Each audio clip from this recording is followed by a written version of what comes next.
porte claque si fort que le bruit remonte jusqu'au bout du couloir du trésor américain. Des talons résonnent sur le marbre, des flashs crépitent comme des coups de feu silencieux, et un homme surgit d'une réunion à huis clos, la cravate de travers, une liasse de papier froissée dans le poing, le visage écarlate. Scott Bessant ne marche pas, il fonce. Les journalistes se précipitent, les micros se tendent, et en 5 mots, il glace Washington en plein souffle. Nous avons envoyé les lettres. 100. Une seconde de silence, puis la salle comprend. Ce ne sont pas des lettres diplomatiques, ce sont des sommations. Aucun débat prévu, aucune négociation envisagée. Juste un ultimatum produit en série, expédié à 100 gouvernements simultanément, avec une seule alternative écrite noir sur blanc. Renégocier le commerce selon les termes de Washington, ou subir des droits de douane que le monde n'a plus vus depuis les années 1930. Et voilà que le premier détail commence à gratter. Selon Bessant lui-même, ces lettres feraient revenir les tarifs douaniers au niveau d'avril dernier, avec des pics pouvant atteindre 50%. Mais aucun des pays visés n'avait, à l'origine, demandé la moindre discussion. Le Vietnam, la Corée du Sud, le Mexique, oui, ceux-là dépendent lourdement des exportations vers les États-Unis et ont donc réagi. Mais la majorité des destinataires, silence complet. Pas de réponse officielle, pas de contact diplomatique, pas la moindre inquiétude affichée publiquement. Et ce silence-là, curieusement, en dit plus long que n'importe quelle déclaration incendiaire. Soit ces gouvernements ne croient tout simplement pas que Trump ira jusqu'au bout, soit ils ont déjà, discrètement, tourné la page. Parce qu'il y a un chiffre que Washington semble avoir sous-estimé. D'après les données croisées de plusieurs cabinets de suivi commercial international, plus de 63 pays figurant sur la liste de Bessant réalisent aujourd'hui un volume d'échanges annuels plus important avec la Chine ou avec l'Inde qu'avec les États-Unis. Ce n'est pas une posture politique, c'est de l'arithmétique pure. Alors pourquoi un pays accepterait-il de renégocier un accord bilatéral déséquilibré avec Washington quand il est déjà connecté à des corridors tarifaires plus avantageux via les BRICS? Ce n'est pas de la défiance, c'est pire que ça, c'est de l'indifférence. Et le timing rend tout cela encore plus instable. La date butoir initiale était fixée au 7 juillet, elle a été repoussée au 1er août, puis Bessant lui-même a fini par qualifier cette échéance de simple « signal » et non plus de véritable ultimatum. Mais les marchés, eux, n'ont pas été dupes une seconde. Au moment précis où ces déclarations sont tombées sur les écrans des traders, l'indice S&P 500 a chuté de 2,1% en intraday. Les investisseurs ne réagissaient pas aux tarifs eux-mêmes.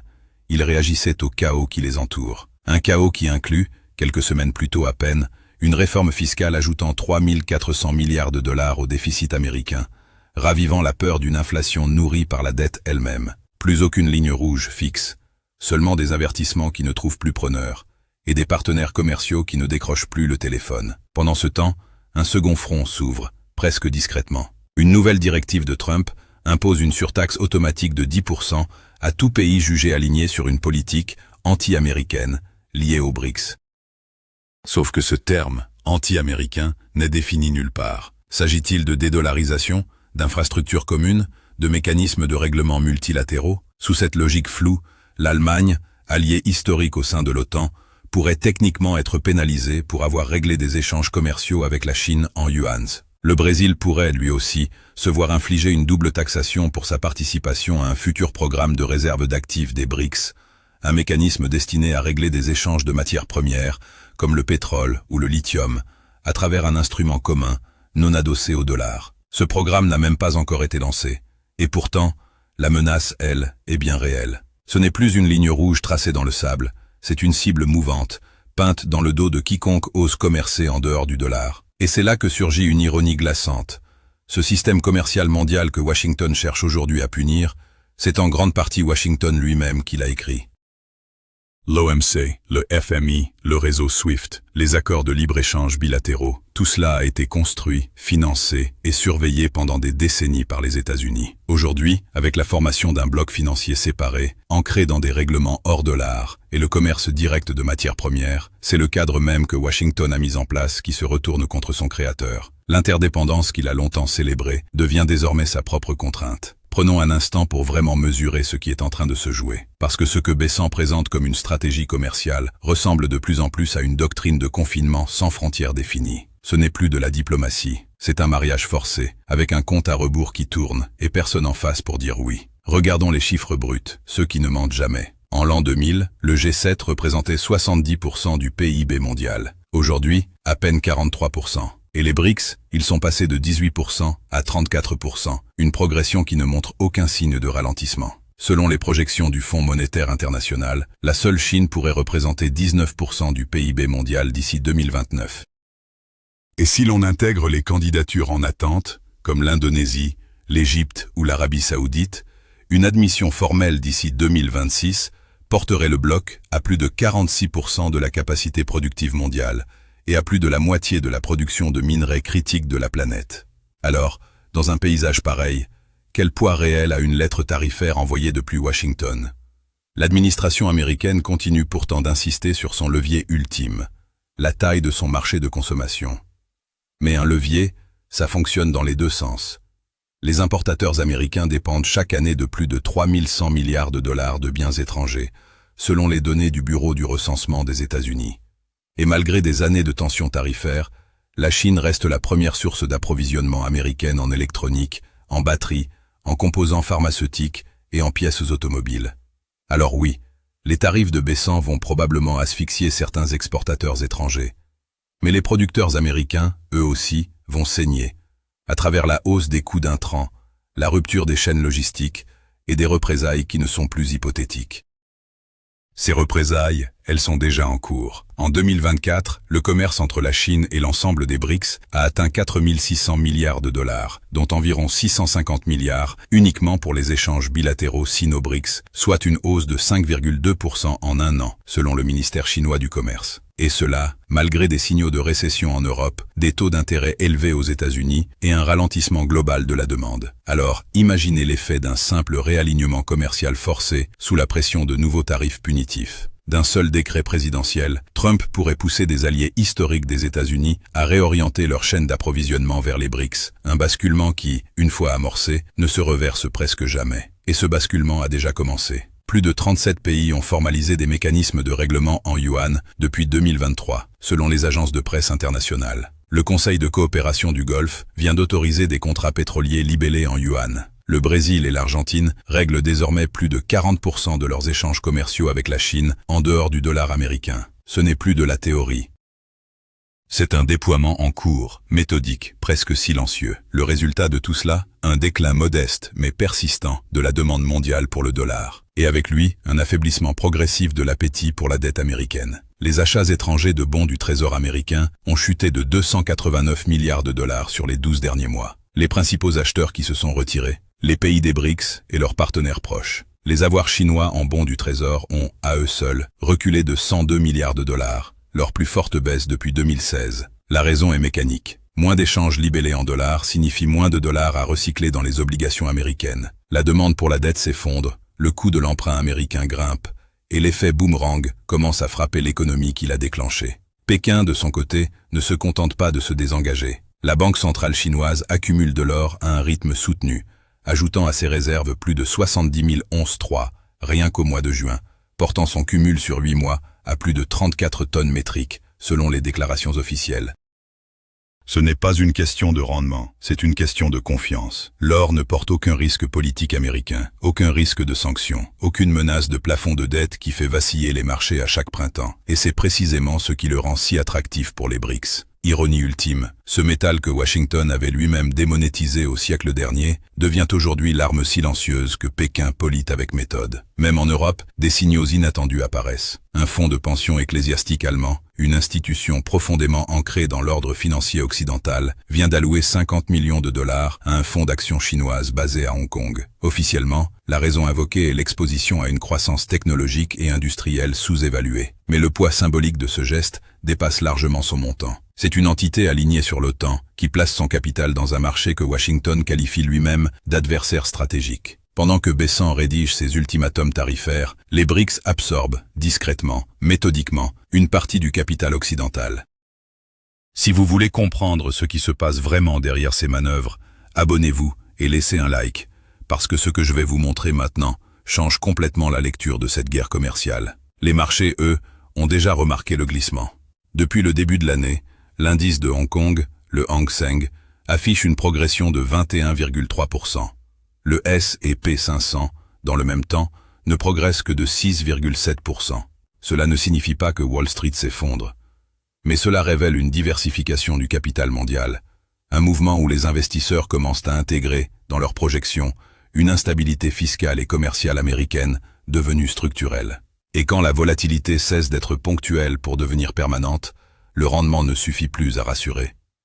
Les capitaux ne cherchent plus des pics de performance, ils cherchent des systèmes stables. Et c'est précisément ce qui rend le prochain mouvement chinois si provocateur. Selon des sources proches de la Banque populaire de Chine, Pékin envisage sérieusement d'élargir son mécanisme de connexion obligataire transfrontalier, permettant jusqu'à 1000 milliards de yuan, soit environ 140 milliards de dollars, de nouveaux flux de capitaux sortant vers les marchés obligataires étrangers. Cela lèverait partiellement les contrôles de capitaux pour les investisseurs institutionnels chinois, leur permettant d'acheter des obligations européennes, des titres d'entreprises américaines, voire des bons du Trésor eux-mêmes. En apparence, cela pourrait sembler favorable au dollar. Mais dans les faits, c'est une manœuvre de déplacement, une façon d'affaiblir progressivement la centralité de Wall Street. L'objectif, d'après plusieurs sources proches de la Banque centrale chinoise, est de construire à Hong Kong un système financier mature, capable d'attirer des capitaux entrants tout en offrant un accès sortant. Mais un tel système ne peut fonctionner que si les investisseurs mondiaux cessent, un jour, d'avoir besoin de Wall Street. Et avec la bourse de Hong Kong, qui prépare déjà la cotation de davantage d'obligations souveraines émises par les pays des BRICS, cet écosystème évolue rapidement vers une plateforme indépendante, capable de croître sans les États-Unis, et peut-être un jour contre eux. Pendant ce temps, la stratégie budgétaire de Trump risque de déclencher son propre effet boomerang. Sa dernière réforme fiscale a ajouté 3400 milliards de dollars au déficit américain, selon le bureau budgétaire du Congrès. Dans le même temps, les projections d'inflation pour 2026 ont bondi de 1,7 points de pourcentage. Mais l'aspect le plus explosif n'est peut-être pas économique, il est politique. Selon les données du comité mixte sur la fiscalité, les 20% les plus riches gagnent 2,3% de revenus annuels supplémentaires grâce à cette nouvelle loi. Les 20% les plus pauvres en perdent 2,3%. Alors, pendant que les tarifs douaniers font grimper les prix, le pouvoir d'achat des ménages les plus modestes s'effondre, au moment même où les plus fortunés déplacent leurs actifs vers l'étranger. Et que se passe-t-il quand la classe moyenne ne peut plus consommer ? La croissance se grippe, le commerce de détail se fige.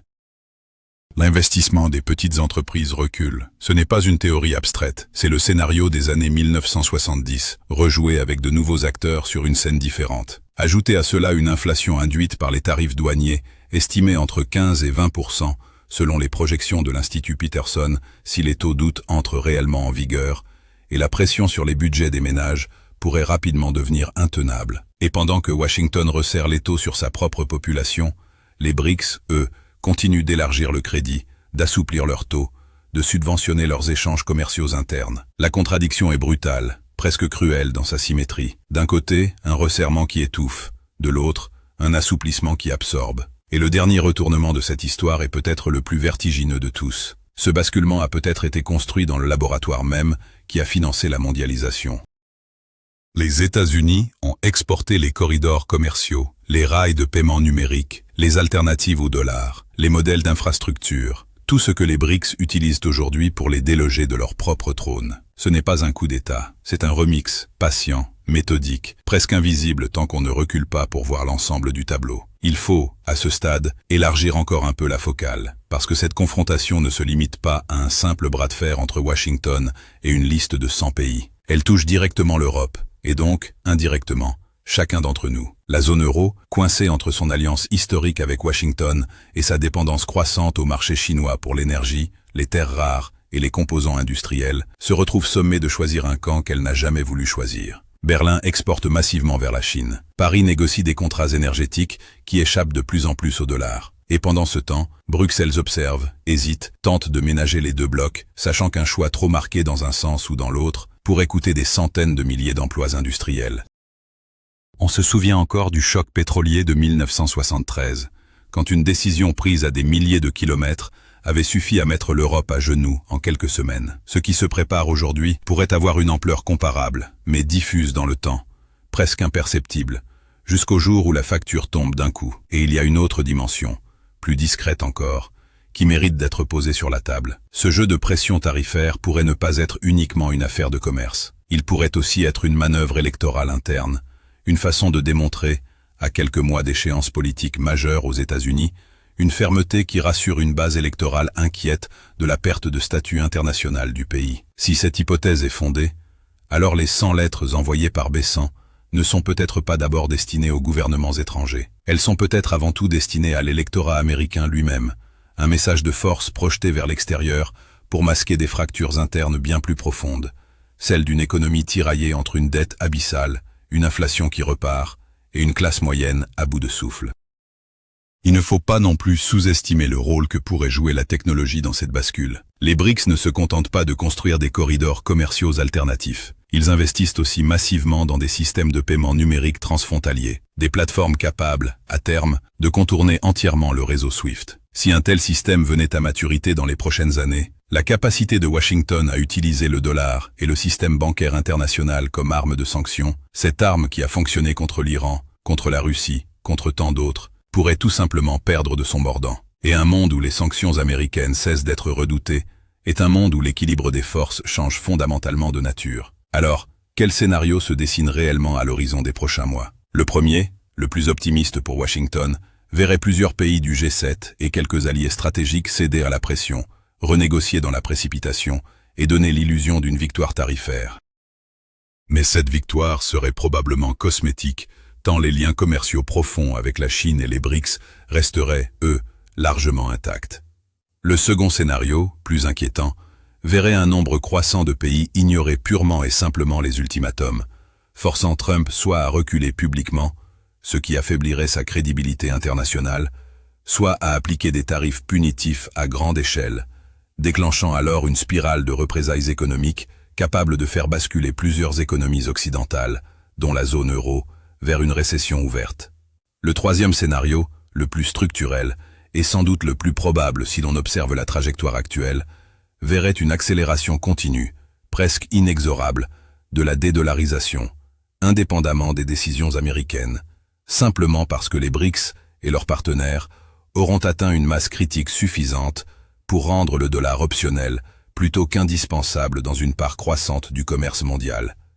Et c'est peut-être là que se niche la véritable question, celle que personne à Washington ne semble vouloir poser à voix haute. Que se passe-t-il quand la plus grande économie du monde continue de se comporter comme si elle contrôlait encore les règles d'un jeu qui en réalité lui échappe déjà partiellement? Que se passe-t-il quand la menace elle-même, répétée, reportée, brandie sans jamais être pleinement appliquée, finit par perdre toute sa force de dissuasion, un peu comme un chien qui aboie trop souvent sans jamais mordre? Il y a quelque chose de profondément révélateur dans le fait que, malgré 100 lettres envoyées, malgré des menaces de tarifs à 50%, malgré des délais sans cesse repoussés, le monde, dans sa grande majorité, est simplement continué de vivre, de commercer, de signer des accords ailleurs. Cela ne veut pas dire que les tarifs n'auront aucun effet. Cela veut dire que leur effet sera peut-être moins celui d'une punition efficace que celui d'un accélérateur involontaire, poussant justement les pays visés à se tourner plus vite, plus fort, vers les alternatives qu'ils avaient jusque-là développées prudemment, presque discrètement. Et pendant que tout cela se joue sur les marchés obligataires, dans les réserves d'or des banques centrales, dans les allocations discrètes des fonds de pension européens, la population, elle, ressent les effets bien plus concrètement, à travers le prix de l'essence, le coût des produits manufacturés, l'inflation qui grignote lentement le pouvoir d'achat. Ce ne sont pas des traders à Hong Kong ou des fonctionnaires du Trésor à Washington qui paieront en premier la facture de cette confrontation. Ce seront les ménages, des deux côtés de l'Atlantique et du Pacifique, pris entre des décisions politiques qui les dépassent largement. Écrivez en commentaire où selon vous cela va mener. Et abonnez-vous, parce qu'à partir d'ici, ça ne fait que devenir plus sérieux. Car une chose reste certaine, ni Trump, ni Besant, ni même Pékin n'ont encore révélé leur carte finale. Les 100 lettres ne sont peut-être que le premier acte d'une pièce bien plus longue, où chaque camp teste la résistance de l'autre avant d'abattre son véritable atout. Washington continuera-t-il à brandir la menace tarifaire jusqu'à l'épuiser complètement de tout effet, ou finira-t-il par appliquer des mesures si radicales qu'elles forceront une rupture ouverte et irréversible avec une partie du commerce mondial? Les BRICS, de leur côté, continueront-ils leur expansion silencieuse, patiente, presque invisible, ou un événement déclencheur, une crise financière, une nouvelle sanction, un incident géopolitique majeur, Viendra-t-il précipiter une confrontation frontale que personne jusqu'ici ne semble réellement vouloir? Et si le véritable basculement n'était pas dans les tarifs eux-mêmes, mais dans ce moment précis où le monde a cessé d'avoir peur de les recevoir?